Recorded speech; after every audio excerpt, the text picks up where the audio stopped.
Salut tout le monde, bienvenue dans ce troisième épisode de l'Actu Endurance. Alors je tiens d'abord à m'excuser, normalement il y a un épisode qui devait sortir dimanche soir, donc juste après les 6 heures de Silverstone.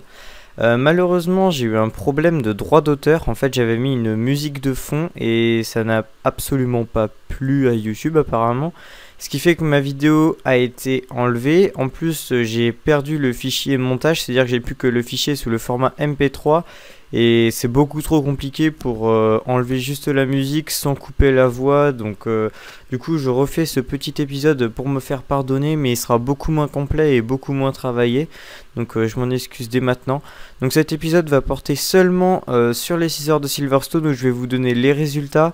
Et on parlera après vite fait de ce qui va se passer après prochainement sur la chaîne par rapport au Mans. Donc du côté de Silverstone, bon, un week-end plutôt satisfaisant, même si j'ai trouvé que la course a été un petit peu moins excitante que Silverstone, il est vrai, même si on a quand même eu une course magnifique. Donc voilà, c'est Audi qui l'emporte avec sa numéro 7, donc l'écurie de Fassler.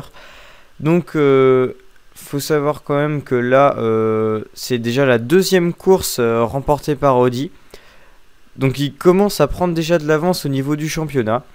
Donc ensuite en deuxième position c'est la Porsche 919 de Romain Dumas, donc la 18 avec un écart seulement de 13 secondes. Donc il faut savoir que c'est déjà la deuxième course où l'écart entre les deux voitures est quand même très léger.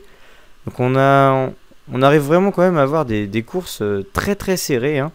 Et puis après l'écart commence vraiment à se creuser à partir de la troisième position, donc avec la Porsche numéro 17, donc l'écurie de Timo Bernard, avec quand même un tour d'écart. Donc je dis pas la suite, mais après ça fait Audi 9, Toyota 2, Porsche 19, Audi 8, Toyota 1 et ensuite la Bike-Oles numéro 4 qui a abandonné au bout de 15 tours, tout comme la Toyota 1 qui a abandonné au bout de 6 tours, et etc. Enfin, il y en a plusieurs qui ont abandonné, je vais pas tous les faire, hein. Ensuite, au niveau des LMP2, alors c'est la Gibson 015S de chez Nissan, donc l'écurie de Simon Dolan. Donc avec un tour d'écart de différence par rapport à la Audi. Donc ce qui est plutôt pas mal. À noter que c'est une LMP2. Donc voilà, c'est vraiment pas mal. Donc avec un total de 161 tours parcourus. En deuxième position, un LMP2, donc une Ligier GSP2, toujours motorisation Nissan. Donc c'est la numéro 28, l'écurie de Gustavo Yakaman. Après, au niveau de la troisième position, on retrouve une Morgan Evo Sard. Donc c'est la numéro 43 avec l'écurie de Pierre Raguès. Voilà, donc alors un total de 17 tours. Et désolé, je me suis juste trompé, c'est pas un tour de différence pour la numéro 38 par rapport à la LMP1, j'ai dit n'importe quoi. C'est 15 tours d'écart. En fait, je me suis trompé de colonne. Donc ne faites pas attention à ce que j'ai dit, elle a 15 tours d'écart avec la voiture de tête de la course. Ensuite, au niveau des LMGT Pro, en première position, à mon grand plaisir, une Aston Martin Vantage V8, donc la numéro 99, et c'est l'écurie de Alex McDowell. Voilà, donc avec 25 tours d'écart par rapport à la Audi numéro 7, et un total de 151 tours parcourus. A noter que franchement, je n'ai pas vérifié, mais je crois que là le record de tours sur une course de 6 heures a été battu par la Audi, parce que franchement là le nombre de tours est quand même impressionnant pour une course de seulement 6 heures. En deuxième position à LMGTE Pro, on retrouve une Porsche 911 RSR, c'est la numéro 92, l'écurie de Frédéric Makowicki. Alors désolé, le nom de famille est super dur à prononcer. Et en troisième position, une LMGTE Pro toujours, je sais pas pourquoi je le précise, mais en tout cas une Porsche 911 RSR, l'écurie de Sven Müller, la numéro 91, avec un total de 151 tours aussi parcourus. Donc les 4 premières voitures de LMGTE Pro sont dans le même tour, hein, donc c'est à noter, avec des écarts très légers, hein. Ensuite, au niveau des LMGTE AM, encore à mon grand plaisir, une Aston Martin Vantage V8, l'équipe de Paul Dalla Lana. Donc c'est la numéro 98, je sais pas si je l'ai déjà dit, en tout cas je le dis quand même. 28 tours d'écart avec la Audi numéro 7 et un total de 148 tours parcourus. En deuxième position, une Ferrari F458 Italia, celle de François Perrodo, la numéro 83. Voilà, donc avec elle aussi 148 tours parcourus et 28 tours d'écart avec du coup, logique, comme la première voiture de cette catégorie. 148 tours d'écart avec la Audi numéro 7. Et en troisième position, on retrouve encore une Ferrari F458 Italia, la numéro 72, vive la Sarthe, Victor Sayart qui est le pilote titulaire. Voilà, donc au niveau du championnat du monde, ce constructeur, donc au niveau prototype, je parlerai juste des prototypes, parce que c'est là niveau championnat du monde, c'est plus ce que les gens regardent. Donc on a en tête Audi. Alors avec 70 points déjà, donc une avance pas négligeable. En deuxième position c'est Porsche du coup, avec 53 points. Et en troisième position on retrouve Toyota avec 47 points. Maintenant je vais lancer un petit peu le sujet du Mans, parce que le Mans arrive et vous le savez bien, le Mans c'est la course reine du championnat. Même si on a eu le droit quand même à des courses magnifiques jusqu'à maintenant. Notamment Spa, Spa qui est un circuit magnifique, il n'y a rien à dire à ce niveau-là. De toute façon, la plupart des courses de la WEC sont des courses magnifiques, sinon elles ne feraient pas partie du championnat du monde. Et du coup, je voulais parler vite fait de Toyota. Donc Toyota, c'est vrai que jusqu'à maintenant, je vais pas faire celui qui est pour, celui qui est contre, je vais rester neutre. Mais c'est vrai que là, on a remarqué quand même que sur les courses précédentes, en fait, il y a deux possibilités. Soit Toyota n'est pas du tout concurrente par rapport à Porsche et Audi, ce qui me paraît quand même peu probable, même si c'est vrai qu'on a vu beaucoup moins d'évolution sur leur voiture par rapport à Audi, qu'on fait franchement un effort niveau aéro, et Porsche, l'effort de Porsche est quand même nettement visible. Les voitures franchement de Porsche sont super rapides. D'ailleurs ça m'impressionne toujours. Ils sont vraiment super rapides par rapport à l'année dernière. Et voilà, donc on a vu quand même une grosse évolution à ce niveau là. Donc en fait c'est soit Toyota là, ils sont pas compétitifs. Ce qui me paraît quand même peu probable vu que c'est quand même les tenants du titre.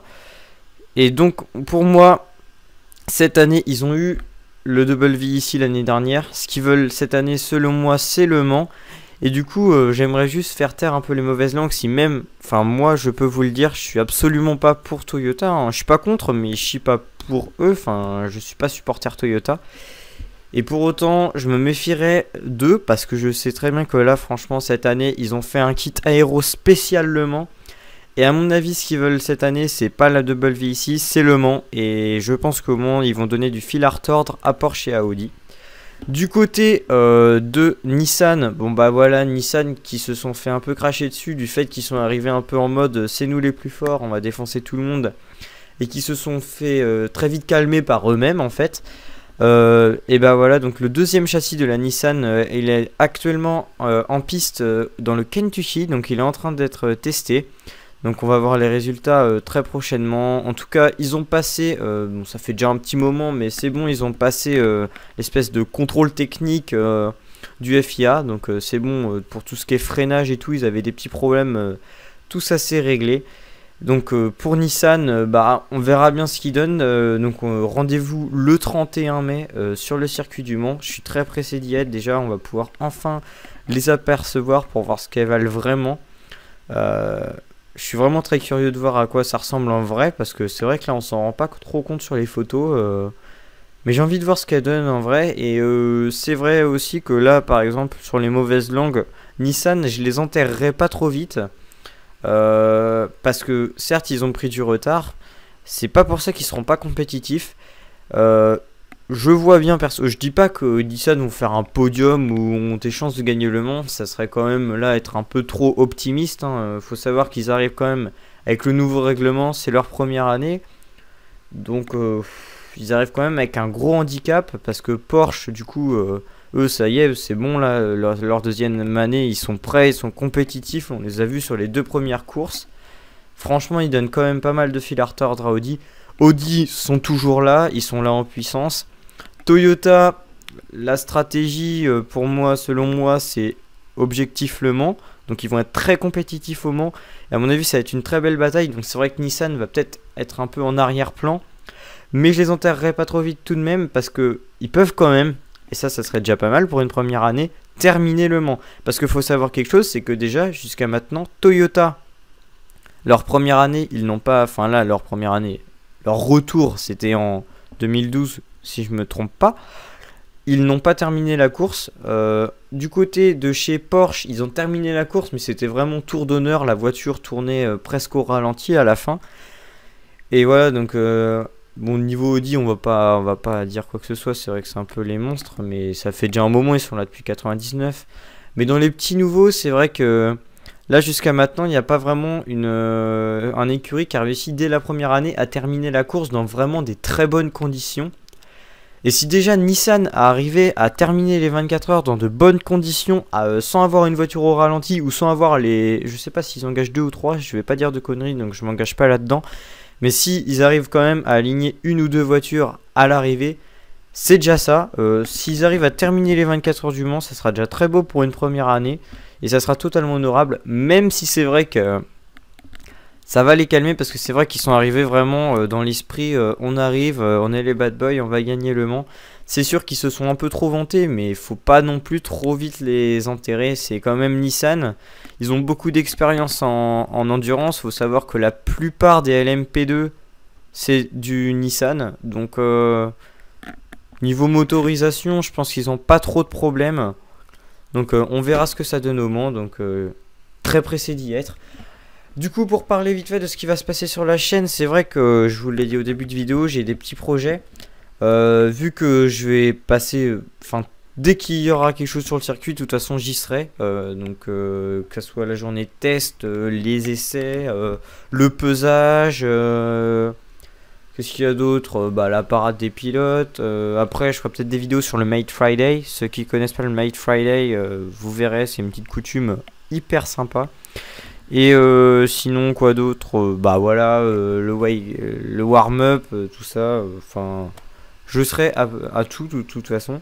Donc il n'y a pas de souci à ce niveau-là. J'essaierai de vous ramener de nombreuses vidéos. Et du coup, je penserai à faire notamment quelques montages niveau ambiance 24 heures. Bon, ça par contre, après, je vous le dis, je ne serai pas disponible de toute façon à partir de la journée test jusqu'à la fin de la course des 24 heures du Mans. C'est-à-dire que là, je serai à fond sur le circuit. Donc j'aurai absolument pas le temps de faire les vidéos. Donc tout ce que je ferai en projet en rapport avec les 24 heures du Mans, ça va se développer après le 14 juin. Donc ça se développera jusqu'en juillet. Après je ferai une pause, la chaîne sera en stop pendant les 2 mois de cet été. Parce que de toute façon ils stoppent le WEC et voilà, il y a la pause estivale. Et donc moi je fais une pause, je suis le rythme. Et je reprendrai la prochaine course d'après, je sais plus laquelle c'est, je vais pas dire de conneries. Sinon sur la chaîne, si la prochaine vidéo qu'il y aura, ça sera en ELMS. Ça sera donc le 16. Avec les 4 heures d'Imola, et il y aura aussi, je ferai peut-être quelques trucs sur les 24 heures du Nürburgring. Voilà, c'est tout pour cette vidéo, n'hésitez pas à liker, commenter, etc. On se retrouve sur le groupe Facebook. Ciao tout le monde.